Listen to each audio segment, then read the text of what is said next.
Nucleic acid पढ़ रहे थे बेटा। न्यूक्लिक एसिड में हमने डीएनए और आरएनए की बात करी थी, न्यूक्लियोटाइड और न्यूक्लियोसाइड की बात की थी। न्यूक्लियोसाइड हमने कहा था जब एक शुगर के साथ एक नाइट्रोजन बेस जुड़ जाता है तो ये इतना क्या हो जाता है बेटा, न्यूक्लियोसाइड। और इसी में एक फास्फेट जुड़ जाती है तो ये क्या हो जाती है, न्यूक्लियोटाइड। फिर एक शुगर, एक नाइट्रोजन बेस, फिर एक शुगर, फिर एक नाइट्रोजन बेस। तो अब इसमें हर बार क्या जुड़ता चला जाएगा बेटा, फास्फेट।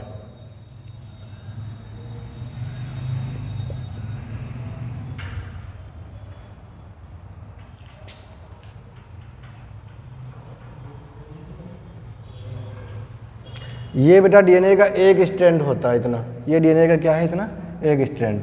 तो ये एक न्यूक्लियोटाइड है, ठीक है।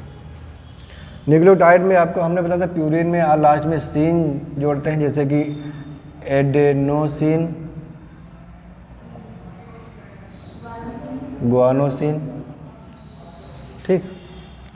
और अगर पिरिमिडीन है तो उसमें डीन जोड़ते हैं, साइटिडीन और यूरिडीन और थायमिडीन। कोई बताया बेटा थायमिडीन में क्या क्या होगा। अगर हम कह रहे हैं थायमिडीन मॉलिक्यूल है, उसमें क्या क्या प्रेजेंट है थायमिडीन में। थायमिडीन में एक शुगर मॉलिक्यूल है और एक थायमीन है और न्यूक्लियोसाइड की बात हो रही, ये न्यूक्लियोसाइड है, न्यूक्लियोसाइड, ठीक है। और फास्फेट नहीं होगा, इतना ही होगा, एक शुगर और एक नाइट्रोजन बेस। नाइट्रोजन बेस कौन सा, थायमीन, तो ये हो जाएगा थायमिडीन, ठीक है। शुगर के साथ क्या जुड़ा है, साइटोसिन, तो ये क्या हो जाएगा, साइटिडीन। न्यूक्लियोसाइड के बाद अगर न्यूक्लियोटाइड की बात करें बेटा, न्यूक्लियोटाइड की बात करें अगर, तो न्यूक्लियोटाइड में क्या जुड़ता है बेटा, जैसे एडेनिन है, ये एडेनोसिन है, इसमें अगर हमने फास्फेट जोड़ दिया तो ये एडिनाइलिक एसिड हो जाएगा, ठीक है। और ग्वानिन है तो ग्वानिलिक एसिड। प्यूरिन में भी ऐसा ही है, अब प्यूरिन तो यही साइट, उसमें पिरिमिडीन में भी ऐसा ही चलेगा। साइटोसिन है तो साइटिडाइलिक एसिड, ठीक, इस तरह से होगा। तो बेटा इसमें क्या होगा, अब अगर ये न्यूक्लियोटाइड है, ये सब क्या है, लिखा है न्यूक्लियोटाइड है। अब इन न्यूक्लियोटाइड में एक शुगर होगी, पेंटोज शुगर, और एक नाइट्रोजन बेस होगा और एक फास्फेट होगी, इतना होता है। तो ये क्या बन जाएगा, एक न्यूक्लियोटाइड। अब न्यूक्लियोटाइड जो होती है वो यूनिट होती है डीएनए की, आरएनए की भी यही यूनिट होती है। अब अगर सोचो ये आरएनए है तो ये शुगर होगी राइबोज शुगर, ठीक है। और अगर ये डीएनए है, अगर ये आरएनए है तो ये शुगर कौन सी होगी, राइबोज शुगर। और अगर ये डीएनए है तो इसमें ये शुगर होगी डीऑक्सी राइबोज शुगर। अब बेटा ये जो हमने न्यूक्लियोटाइड के नाम लिखे हैं, ये न्यूक्लियोटाइड आरएनए के हैं कि डीएनए के हैं, आरएनए बनाएंगे कि डीएनए बनाएंगे, ये न्यूक्लियोटाइड आरएनए बनाते हैं। डीएनए के जगह न्यूक्लियोटाइड लिखेंगे तो यहाँ पर हम एडिनाइलिक एसिड नहीं लिखेंगे, हम लिखेंगे डीऑक्सी एडिनाइलिक एसिड। बात समझे कि नहीं, डीऑक्सी ग्वानिलिक एसिड, ऐसा चलेगा। ये होते हैं न्यूक्लियोटाइड और न्यूक्लियोसाइड, ठीक है।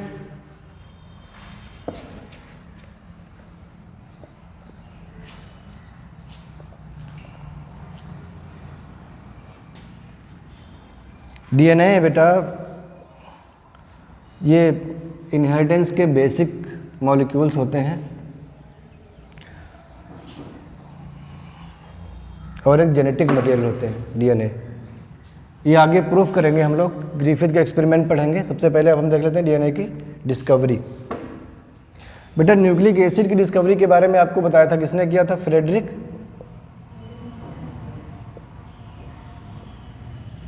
मिशार ने।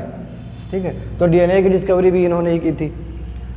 बट डीएनए का जो नाम जैकैरिस ने दिया था, टर्म किसने दिया था? जैकैरिस ने। जैकैरिस ये टर्म दिया था, क्या? डीएनए। ठीक है, अब डीएनए की जो बेटा डिस्कवरी हुई थी उसमें Wilkins, Rosalind, Franklin, Watson and Crick, और थोड़ा बहुत इसमें एसोसिएशन था सरगैफ का। उसको चारगाफ भी पढ़ते हैं प्यार से, सरगैफ से चारगाफ। मेन कंट्रीब्यूशन देखो डीएनए के इन्वेंशन के नाम पर हम जानते हैं, जब भी बात करते हैं डीएनए को डिस्कवरी किसने की, तो सबसे पहले वाटसन क्रिक का नाम याद आता है। लेकिन मेन कंट्रीब्यूशन जो था वो रोजालैंड, फ्रैंकलिन और विल्किंस का था। पहले शुरुआत में ये चारों लोग साथ में मिलकर काम कर रहे थे, फिर बाद में किसी वजह से अलग हुए, लेकिन जो शुरुआत की थी विल्किंस और रोजालैंड फ्रैंकलिन ने की थी।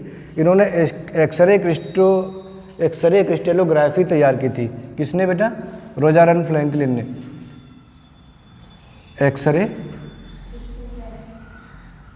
क्रिस्टेलोग्राफी तैयार की, और उसी के बेसिस पर वाटसन एंड क्रिक ने डीएनए को डिस्कवर किया था। इन्होंने किया क्या था, यहाँ पर डीएनए एक टेस्ट ट्यूब में लिया, आइसोलेट किया, और फिर इसके ऊपर एक्सरे बीम डाली, और यहाँ पर इन्होंने एक फिल्म तैयार की डीएनए की।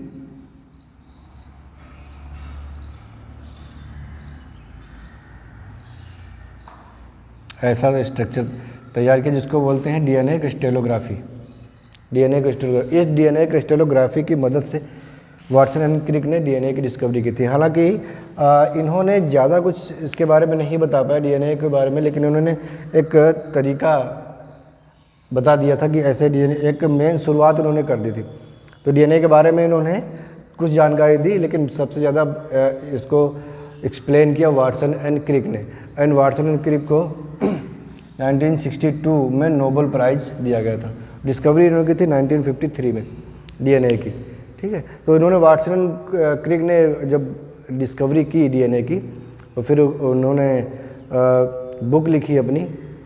तो वाटसन की अपनी बुक है, अब तो बहुत सी बुक्स आ गई उनके रिलेटेड जो उन्हीं के बेसिस पे लिखी गई हैं। तुम वाटसन एंड क्रिक की लिखी हुई बुक पढ़ोगे, पहली लाइन उन्होंने बहुत बोस्टफुल सेंटेंस लिखा है, today we have decoded the mystery of life, और कि हमने आज जीवन का रहस्य खोज निकाला। और सच भी है, डीएनए एक रहस्य ही है जीवन का, क्योंकि आप आगे पढ़ोगे सेंट्रल डोग्मा में कि डीएनए से आरएनए बनता है और आरएनए से प्रोटीन बनती है, और वो प्रोटीन एंजाइम की तरह वर्क करेगी या फिर बॉडी का स्ट्रक्चर बनाएगी। तो बेटा जैसा डीएनए होगा वैसा आरएनए बनेगा, और वैसी प्रोटीन बनेगी और वैसा कैरेक्टर आएगा। तो बॉडी की फिजियोलॉजिकल एक्टिविटीज़ के लिए और प्लस इवोल्यूशन के लिए कहीं ना कहीं डीएनए ही जिम्मेदार है।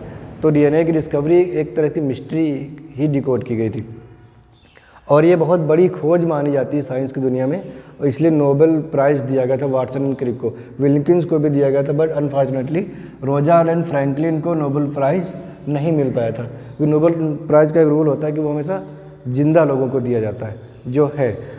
बट वो उस समय नहीं थी जिसमें ये नोबेल प्राइज़ दिया गया, तो शायद उनको भी मिलता।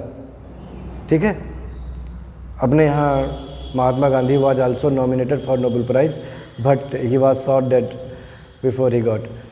अगर वो जिंदा होते, उनको उनकी डेथ हो गई थी, अगर वो रहते तो महात्मा गांधी को भी मिलता नोबेल प्राइज़, उनको नॉमिनेट किया गया था उनके लिए शांति के क्षेत्र में।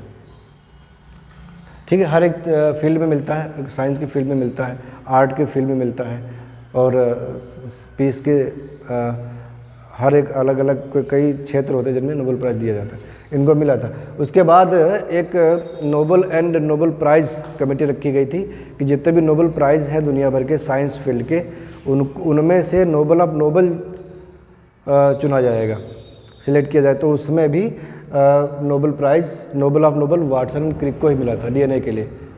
Although Einstein was also there, but Watson and Crick got this prize. Einstein का भी बहुत बड़ा काम था, और वो भी आइंस्टीन का भी जो वर्क था उसमें शामिल किया गया था नोबेल ऑफ नोबेल में, बट उनको न दे करके वाटसन एंड क्रिक को दिया गया था। तो वाकई में बड़ा काम। और इसके बाद से बायोलॉजी में जितनी भी डिस्कवरीज हुई हैं, नई नई चीज़ें, अब बायोटेक्नोलॉजी भी पूरी इसी पे डिपेंड है। अगर डीएनए की खोज न हुई होती तो जितने भी डिस्प्यूट आज सुलझ रहे हैं, बायोटेक्नोलॉजी में तमाम चीज़ें बनाई जा रही हैं, अच्छी अच्छी हार्मोन्स, ड्रग्स बनाए जा रहे हैं, वो सब डीएनए के हेल्प से ही बनाए जा रहे हैं, है ना।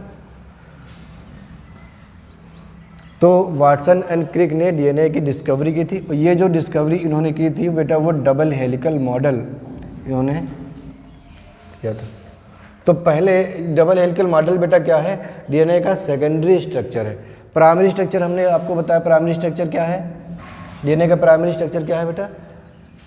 डीएनए का प्राइमरी जैसे ये है 5 prime to 3 prime, 3 prime to 5 prime, ठीक है, ये डीएनए है। अभी इस डीएनए में बीच में हाइड्रोजन बॉन्ड्स हैं और नाइट्रोजन बेस है ना बेटा, बिल्कुल सीधा सा स्ट्रक्चर है। ये डीएनए का प्राइमरी स्ट्रक्चर है। अगर ये ऐसे हम बनाएंगे ऐसे, तो ये डीएनए का प्राइमरी स्ट्रक्चर नहीं है। ये कौन सा स्ट्रक्चर है बेटा, सेकेंडरी स्ट्रक्चर है, डबल हेलिकल मॉडल, जिसको वाटसन एंड क्रिक ने डिस्कवर किया था। तो ये जब न्यूली फॉर्म डीएनए बनता है बेटा, तो ये अभी प्राइमरी स्ट्रक्चर में है। ये न्यूक्लियोटाइड का एक चेन है, ये न्यूक्लियोटाइड की दूसरी चेन है, तो 2 चेन है न्यूक्लियोटाइड की। और ये जब ये फोल्ड हो करके हेलिक्स बना लेगी, एंटी पैरेलल तो है ही, यहाँ भी एंटी पैरेलल है, यहाँ भी एंटी पैरेलल, ठीक है, प्रति समांतर। तो ये जब ऐसे हेलिक्स बना लेगी तब ये डबल हेलिक हो जाएगी, और double helical model Watson and Crick ने दिया था। क्लियर है। तो अब यहाँ पे बेटा हम देखेंगे इसका प्राइमरी स्ट्रक्चर अगर बनाएंगे तो यहाँ पे देखो क्या है, शुगर है, ठीक है। शुगर कौन सी होगी, डीएनए की बात कर रहे हैं, शुगर कौन सी होगी, डीऑक्सीराइबोस शुगर होगी। स्ट्रक्चर हम लास्ट लेक्चर में बना के तुम्हें बता चुके हैं, ठीक है। जो लोग नहीं देख रहे थे वो लोग लास्ट लेक्चर देख लेंगे, पड़ा हुआ है ना, उसमें हमने बनाया वो। अब इसके साथ क्या जुड़ा होगा बेटा, नाइट्रोजन बेस, मान लो एडेनिन जुड़ा हुआ है, ठीक है। फिर यहाँ पे क्या जुड़ा हुआ है, फास्फेट जुड़ा हुआ है। एक शुगर और है, इसके साथ मान लो साइटोसिन जुड़ा हुआ है, फास्फेट यही है। एक शुगर और है जिसके साथ मान लो थायमिन जुड़ा हुआ है, फास्फेट ऐसे, ठीक है। इसके साथ एक और शुगर है, ये फास्फेट, और ये ग्वानिन या कोई भी एडेनिन, थायमिन, चारों में से कोई भी आप जोड़ सकते हो। तो ये डीएनए का बेटा एक स्ट्रैंड हो गया है ना। थोड़ा सा और इसको खोल के अगर बनाए, हम स्ट्रक्चर ही बना दें इसका, तो ये कुछ ऐसा बनेगा। देखो ये क्या है बेटा, शुगर है,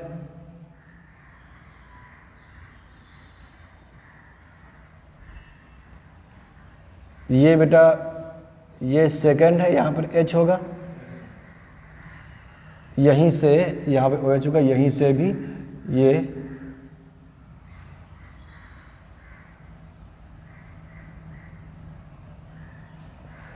असल में 9th कार्बन से इसको जोड़ना चाहिए, नाइट्रोजन से 9 नंबर से। अगर ये प्यूरिन है तो, फिर ये मीडियन में है तो फर्स्ट जुड़ जाएगा। देखो नाइट्रोजन, ये जो नाइट्रोजन बेस जुड़ेगा वो शुगर के फर्स्ट कार्बन से, ठीक है, और नाइट्रोजन बेस होगा उसके या तो 1 से या फिर 9 से, ठीक है।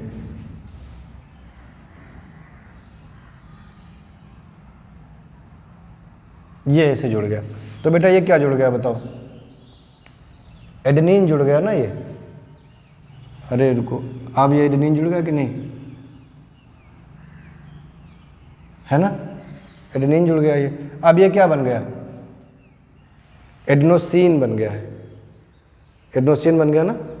अब इसके बाद यहाँ पे क्या जुड़ जाएगा बेटा, फास्फेट जुड़ जाएगा। हमने जोड़ के बताया था, एक वाटर मॉलिक्यूल निकल जाता है, ठीक है, और ये फास्फोएस्टर बॉन्ड बन जाता है, ये ऐसे बनेगा।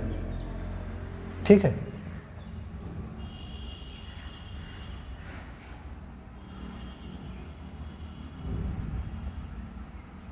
यहाँ पे क्या है, OH है ना, यहाँ भी हमने कहा था एक बॉन्ड यहाँ भी बन जाएगा ऐसे, और यहाँ भी क्या है, कोई भी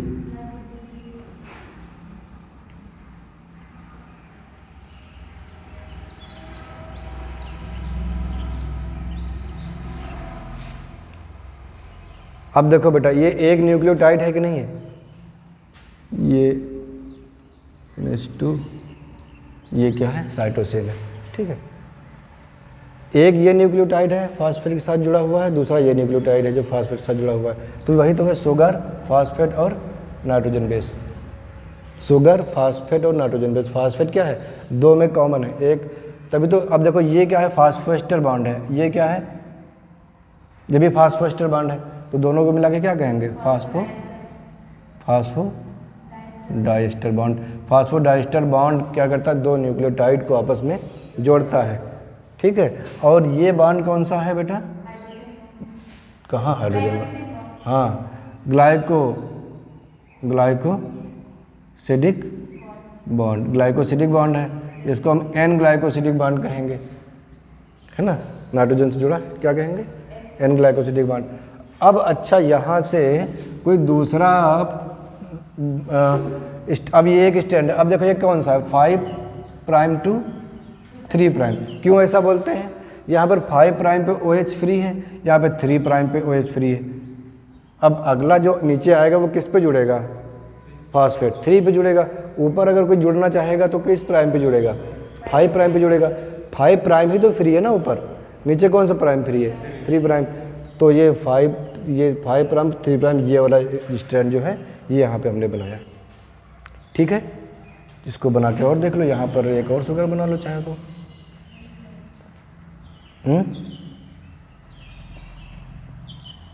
ये फास्फेट है, अब ये यहाँ पर OH था, ये देखो 1 2 3 4 और ये 5 CH2 OH ऐसे था। तो ये फास्फेट अब यहाँ से देखो एक वाटर निकलेगा और यहाँ से एक बन जाएगा और एक यहाँ भी बन जाएगा, और यहाँ पे हम कुछ जोड़ देते हैं, क्या जोड़ दें, कुछ भी जोड़ दे रहे हैं, थाइमीन जोड़ दें, चलो CH3N, यहीं से जुड़ जाएगा ये, और ये O। ठीक है बेटा, ऐसे क्लियर है, यहाँ पे भी O होगा ऐसे।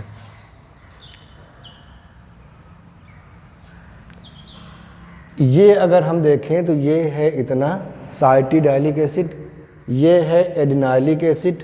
अभी तो मैंने न्यूक्लियोटाइड के नाम बताए थे, असल में ये डीऑक्सी एडिनाइलिक एसिड है, क्योंकि डीऑक्सी राइबोस शुगर है, तो ये डीऑक्सी एडिनाइलिक एसिड, ये एडेनिन है, और ये हो जाएगा डीऑक्सी, ये क्या जोड़ा हमने, थाइमिडाइलिक एसिड है। तो ये 3 न्यूक्लियोटाइड है और ये एक स्ट्रैंड बन गया है। इसी के पैरेलल एक स्ट्रैंड और होगा, आप कॉपी बनाओगे तो उल्टा बनाना, तो हम ऐसे बना दे रहे हैं। यहाँ पर क्या जुड़ेगा, ये क्या है बेटा, ये क्या है, नाइट्रोजन बेस। कौन सा, साइटोसिन है, साइटोसिन है ना बेटा। तो यहाँ पर क्या आ जाएगा, ग्वानिन।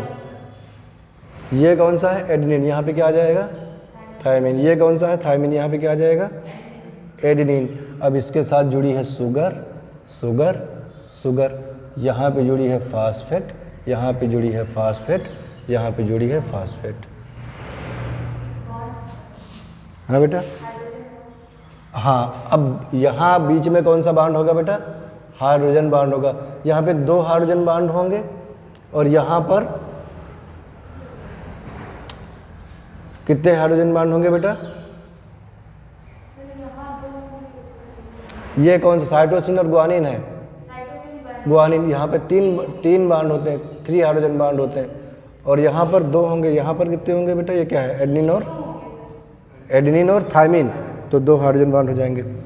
तो जब डीएनए के 2 स्ट्रैंड हम बना लेंगे, देखो एक स्ट्रैंड हमने ओपन करके बनाया है, एक वैसे ही जहाँ पे ये बनाया था वैसे बना दिया है। तुम लोग इस पे घर पे इसको बनाना, दोनों को बना लेना, ठीक है। और फिर देखना ये जो बॉन्ड बनेंगे बेटा, तो ये जो 2 स्ट्रैंड को आपस में जोड़ रहे हैं, ये कौन से बॉन्ड हैं, हाइड्रोजन बॉन्ड। ये वाले बॉन्ड कौन से हैं बेटा? N glycosidic bond. और ये वाले बॉन्ड कौन से हैं बेटा? Phosphodiester bond. Phosphodiester bond. तो डीएनए के एक स्ट्रैंड में डबल हेलिकल स्ट्रैंड हो, चाहे सिंगल स्ट्रैंड हो, चाहे डबल स्ट्रैंड डीएनए हो, ये बॉन्ड आपको मिलेंगे। अगर सिंगल स्ट्रैंड है तो वहाँ पे हाइड्रोजन बॉन्ड नहीं होंगे, है ना। डबल हेलिक्स में मिलेंगे, डबल स्ट्रैंडेड में। एक स्ट्रैंड ये है, दूसरी स्ट्रैंड ये है। जैसे यहाँ पे हमने बनाया है, 2 स्ट्रैंड बनाई है, और दोनों के बीच में कौन से बॉन्ड है? हाइड्रोजन बॉन्ड है। अगर सिंगल स्ट्रैंड है तो फिर ग्लाइकोसिडिक बॉन्ड और फास्फोडाइएस्टर बॉन्ड, ये 2 बॉन्ड जरूर होते हैं। अब बोलो ग्लाइकोसिडिक बॉन्ड क्या करता है? नाइट्रोजन बेस को शुगर से जोड़ता है। बोलो फास्फोडाइएस्टर बॉन्ड क्या करता है? एक न्यूक्लियोटाइड को दूसरे न्यूक्लियोटाइड से जोड़ता है, दोनों शुगर से जोड़ते हैं। ठीक है, क्लियर है? अब अच्छा, हमें अगर नंबर ऑफ फास्फोडाइएस्टर बॉन्ड जानना है, हम कह रहे हैं कोई भी डीएनए है बेटा, कोई भी डीएनए है, डीएनए का फ्रेगमेंट है और उसमें 200 नाइट्रोजन बेस हैं, तो उसमें नंबर ऑफ फास्फोडाइएस्टर बॉन्ड क्या होंगे?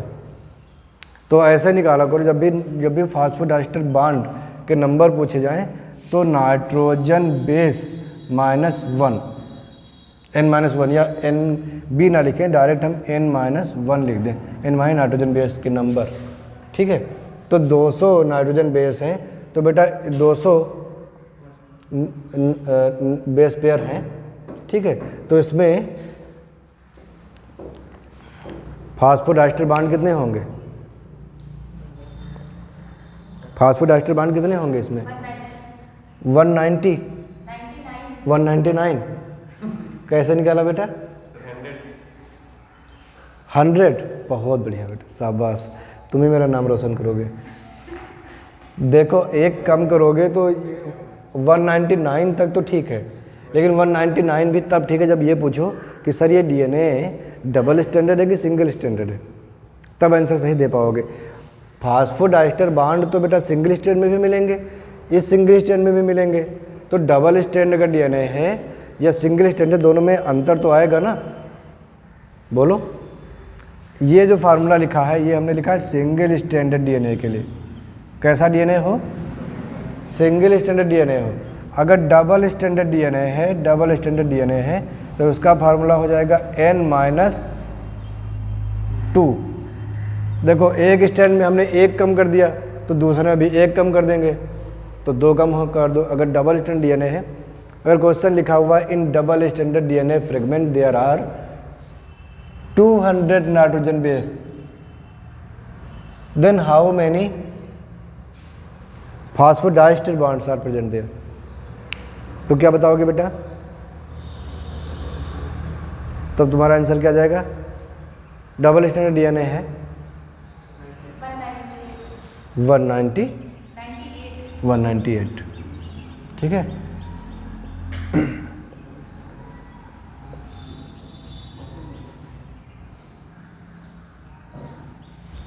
ठीक, समझे कि नहीं? नहीं समझे बेटा? क्वेश्चन नहीं समझे? बहुत बढ़िया। क्वेश्चन ये है कि कोई डीएनए का, ये डीएनए है मान लो बेटा, ये डीएनए है। देखो, क्वेश्चन समझो तभी आंसर दे पाओगे।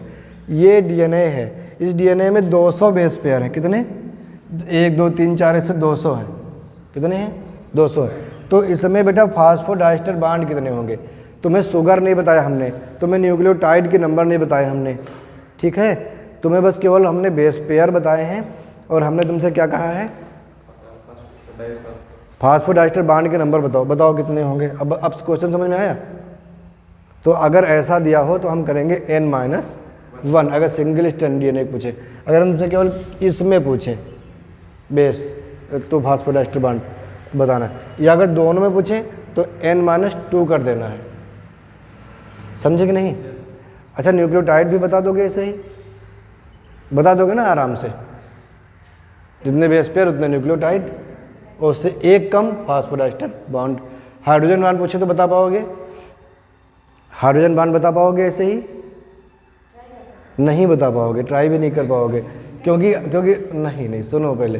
हाइड्रोजन बाड तब बता पाओगे जब तुम्हें बेस पेयर में ये भी बताओ कि वो हैं कौन से, क्योंकि देखो एडनिन और ग्वानिन के बीच में सॉरी एडनिन और थायमिन के बीच में 2 हाइड्रोजन बाड हैं, साइटोसिन और ग्वानिन के बीच में 3 हाइड्रोजन बाड हैं। तो अब ये पता होगा कि कौन सा बेस पेयर है, तब बता पाओगे 3 करोगे कि 2 करोगे। तो हाइड्रोजन बाड तो ऐसा नहीं बता पाओगे जब तक तुम्हें नाइट्रोजन बेस का नाम नहीं पता होगा। केवल नाइट्रोजन बेस का नंबर पता है अगर, केवल नाइट्रोजन बेस का नंबर पता है अगर, तो फिर तुम फास्फोडाइस्टर बाड बता पाओगे, न्यूक्लियोटाइड के नंबर बता पाओगे। क्लियर है बात कि नहीं? फिर तुमसे कुछ भी शुगर पूछा जाए तुम शुगर मॉलिक्यूल बता दोगे, तुमसे ये ग्लाइकोसिडिक बाड के बारे में पूछा जाए तो वो भी बता दोगे। तो ग्लाइकोसिडिक बाड तो बेटा शुगर से ही जुड़ा होगा और नाइट्रोजन बेस से जुड़ा होगा, तो जितने नाइट्रोजन बेस उतने ग्लाइकोसिडिक बाड, उसमें तो कुछ सोचना नहीं। ठीक है, क्लियर है ना? ठीक। तो बेटा एक क्वेश्चन पूछें, बताओ बेटा। एक वायरस है बेटा 5×174। इस वायरस में वायरस के डीएनए का कोई फ्रेगमेंट मिला है जिसमें 500 बेस पेयर हैं, 500 नाइट्रोजन बेस हैं इसमें, कौन सा ये नहीं पता, 500 नाइट्रोजन बेस हैं इसमें। तुम बताओ इसमें बेटा फास्फोडाइस्टर बाड कितने हैं?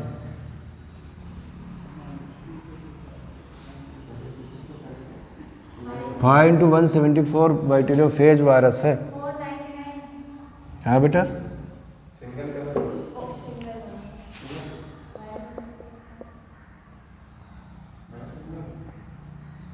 बैक्टीरियोफेज वायरस है ये। इसमें हमने कितने, एक फ्रेगमेंट मिला, इसमें 500 नाइट्रोजन बेस है, 500 नाइट्रोजन बेस है। तो उसमें तुम्हें बताना है फास्फोडाइस्टर बॉन्ड के नंबर तुम्हें बताने हैं। 499 सबका यही आ रहा है। हाँ ये क्वेश्चन तो पूछा कि डबल स्टैंडर्ड है कि सिंगल स्टैंडर्ड है। तुम बताओ बेटा, तुमने 499 डायरेक्ट क्यों बता दिया? क्या है बेटा, तुम ऐसे पहले सुनो, पहले तुम सुनो तो वो सही कह रही हो। ये हमेशा सिंगल स्टैंड ही होता है डीएनए, ये डबल स्टैंडर्ड होता ही नहीं है, इसलिए हमने डीएनए का नाम लेके बताया है। अरे नहीं इतना सिंपल, ये नहीं।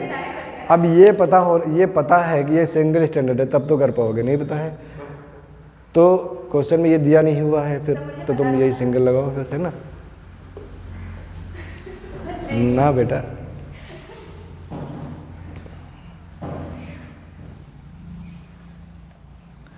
अब मेरा डबल हेलिकल मॉडल वाटसन और क्रिक। अब ये सिंगल स्टैंडर्ड समझ में आ गया ना बेटा? ये जो भी बनाया था ये सिंगल स्टैंडर्ड है, सीधा है बिल्कुल। अभी यहाँ पे जो बनाया था तो हाइड्रोजन बांड लगे हुए थे इधर, और एक स्टैंड इधर एक स्टैंड इधर, दोनों हाइड्रोजन बांड से जुड़े हुए थे। ठीक है, अब हेलिक्स बनेगी तो क्या होगा, दोनों कैसे होंगे बेटा? ऐसे तो होंगे ही, दोनों एंटी पैरेलल होंगे वैसे ही, और ये एक दूसरे के ऊपर लिपट लिपट करके हेलिक्स बना देंगे ना। और ये देखो यहाँ पर हाइड्रोजन बॉन्ड्स है, ये यहाँ पे क्या है बेटा? हाइड्रोजन बॉन्ड्स है यहाँ पर। ये क्या बेटा है इसके बीच में? किसके बीच में? अरे तो रुको फिर थोड़ा, तुम यहाँ से यहाँ तक बेटा 1 हेलिक्स होती है, यहाँ से यहाँ तक क्या होती है? 1 हेलिक्स। और 1 हेलिक्स में 10 बेस पेयर होते हैं। 10 बेस पेयर, कितने बेस पेयर होते हैं बेटा? 10 बेस पेयर होते हैं। और इनकी जो लेंथ होती है वो होती है 3.4 नहीं 34 एंगस्ट्राम में लिख रहे हैं तो 34 एंगस्ट्राम, 3.4 लिखेंगे तो नैनोमीटर हो जाएगा, एंगस्ट्राम में लिखो। ठीक है, 34 एंगस्ट्राम इनकी एक, या देखो यहाँ से फिर यहाँ तक हो जाएगी। ठीक है, या यहाँ से देखें तो यहाँ से यहाँ तक ये 1 हेलिक्स है, इतनी 1 हेलिक्स है। ये लिपट करके से फिर यहाँ पर राउंड वापस आ जाता है, इतनी हेलिक्स एक हेलिक्स होती है। तो इसके बीच में 10 बेस पेयर होते हैं, तो हमने ऐसे कितने 10 ही बनाने चाहिए, 1 2 3 4 5 6 7 8 9 10, 10 ही तो हैं, है ना। ये तो आप ऐसे रफली बना सकते हो, लेकिन 10 होते हैं बेस पेयर, ठीक है। ये जो लंबाई होती है ये बेटा कितनी होती है, एंगस्ट्राम में लिखेंगे तो 20, और अगर नैनोमीटर में लिखेंगे तो 2 नैनोमीटर, 2 नैनोमीटर या 20 एंगस्ट्राम। अच्छा बेटा, ये 2 बेस पेयर है, इनके बीच की डिस्टेंस कितनी होगी, 3.4 एंगस्ट्राम। किसी ने कहा था पता नहीं, किसने कहा था, जिसने भी कहा। देखो पता क्यों नहीं है बेटा, जब एक हेलिक्स में 10 बेस पेयर होते हैं और इसकी लेंथ पूरी कितनी है 34 एंगस्ट्राम है, तो इसको 10 से डिवाइड करोगे तो 3.4 नहीं आ जाएगा क्या, तुम भी, है ना। तो ये हालांकि अब ये तो याद रखना है तुम्हें, ये 3.4 एंगस्ट्राम 2 बेस पेयर के बीच की डिस्टेंस है। और ये अब देखो इसी तरह आप डीएनए की लेंथ भी निकाल सकते हो। अगर तुमसे कहें कि 200 बेस पेयर का कोई डीएनए है तो तुम पता चल जाएगा कि कितने लंबाई उसकी क्या है, ठीक है, क्योंकि तुमको डिस्टेंस पता है कि 2 बेस पेयर के बीच की डिस्टेंस 3.4 एंगस्ट्राम है। या तुमसे कहा जाए 2 मीटर का लंबा डीएनए है तो तुम उसको क्या कर सकते हो, उसमें बेस पेयर के नंबर निकाल सकते हो, क्योंकि एक बेस पेयर के बीच की दूरी कितनी होती है 3.4 एंगस्ट्राम होती है। क्लियर है ना। हालांकि डीएनए की जो लेंथ होती है वो बेस पेयर में ही गिनी जाती है। कितने में, किस में गिनी जाती है, बेस पेयर में। हमने कहा कि ई कोलाई का अगर डीएनए कितना लंबा है तो 1.6 × 10⁻⁶, इवन अगर डबल है तो, है ना। तो ये बेस पेयर में हम गिनते हैं, ठीक है। 1.6 × 10⁹ माइनस नहीं है 9 बेस पेयर है, तो ये ह्यूमन का डीएनए हो जाए। तो ये बेटा डीएनए की जब भी लंबाई हम गिनते हैं तो वो बेस पेयर में गिनते हैं हमेशा, कितने बेस पेयर का किसका डीएनए लंबा। क्लियर है। अब ये तो हो गई बेटा। अब देखो यहाँ पे ये हमने कहा था कि ये पैरेलल होते हैं, एंटी पैरेलल माने ये अगर 5 डैश है तो ये 3 डैश होगा, और ऐसे ये कौन सा हो जाएगा 3 डैश और ये हो जाएगा 5 डैश। तो एंटी पैरेलल होते हैं दोनों एक दूसरे के, ठीक है। और बीच में जो हाइड्रोजन बॉन्ड, ये जो बेटा बेस पेयर होते हैं, ये मान लो एडेनिन है, ये थायमिन है, ये गुआनिन है, ये साइटोसिन है, ये इस तरह से ये जो नाइट्रोजन बेस है वो जुड़े होते हैं किससे जुड़े होंगे बेटा, हाइड्रोजन बॉन्ड से आपस में जुड़ेंगे और दोनों हेलिक्स जुड़ेंगे। तुम्हें ऐसा लगता होगा कि ये जो हेलिक्स है, हमने तो कहा कि पैरेलल होती है एंटी पैरेलल। एंटी पैरेलल का मतलब है एक का 5 प्राइम इधर और दूसरे का 3 प्राइम, तो अपोजिट, ठीक है। ऐसे इसको बोलते हैं एंटी। और पैरेलल का मतलब है दोनों के बीच की डिस्टेंस हर जगह पर एक जैसी इक्वल है, रेल की पटरियों की तरह जो कहीं भी न मिले, है ना। ऐसा होता है। तो बेटा इसमें होता क्या है, आप देखोगे तो यहाँ पे आपको दिखेगा कि क्रॉस बनता हुआ है, यहाँ पे डिस्टेंस जितनी है, क्या यहाँ पर भी उतनी ही डिस्टेंस है, उतनी ही है। यहाँ पर आपको ऐसा लगेगा कि 3D में देखोगे तो दिखेगा, या फिर ऐसे देखो ये आपको क्रॉस बनता हुआ दिख रहा है, क्रॉस बनता हुआ दिख रहा है, ऐसे देखोगे तो डिस्टेंस उतनी ही है ना, बनता है क्रॉस बन रहा है, लेकिन क्रॉस नहीं, ऐसे घुमा के देखोगे तो डिस्टेंस बहुत दूर है दोनों पेन आपस में, ठीक है। तो वैसा ही होता है, इसमें घूम जाता है वो ऐसे, और लोगों में हाइड्रोजन बॉन्ड लगे रहते तो वो डिस्टेंस बराबर रहती है, उतनी ही रहती है। क्लियर है। अच्छा, तो अब इसमें ये वाला जो ग्रूव है इसको बोलेंगे माइनर ग्रूव, और ये वाला ग्रूव है इसको क्या बोलेंगे, इसको बोलेंगे मेजर ग्रूव, ठीक है। माइनर ग्रूव और मेजर ग्रूव। इसके बाद इसी में हम देखेंगे चारगाफ का हमने नाम लिया था। चारगाफ ने क्या बताया था, चारगाफ से रूल, इन्होंने कहा था कि एक प्यूरिन एक पर्टिकुलर पिरिमिडीन के साथ जुड़ता है। डीएनए में जितने प्यूरिन होंगे उतने ही पिरिमिडीन होंगे, जितने प्यूरिन उतने ही पिरिमिडीन। इन्होंने कहा था एडेनिन हमेशा जुड़ता है थायमिन के साथ, और साइटोसिन हमेशा जुड़ता है ग्वानिन के साथ। ग्वानिन हमेशा जुड़ता है साइटोसिन के साथ। ठीक है, इस तरह से। ठीक है, तो ये है सरगैप्स रूल। तो इसके आगे बेटा हम कल देखेंगे। अभी यहाँ पर हमें ये रूल पूरा समझेंगे और फिर इससे रिलेटेड क्वेश्चन करेंगे। ठीक है।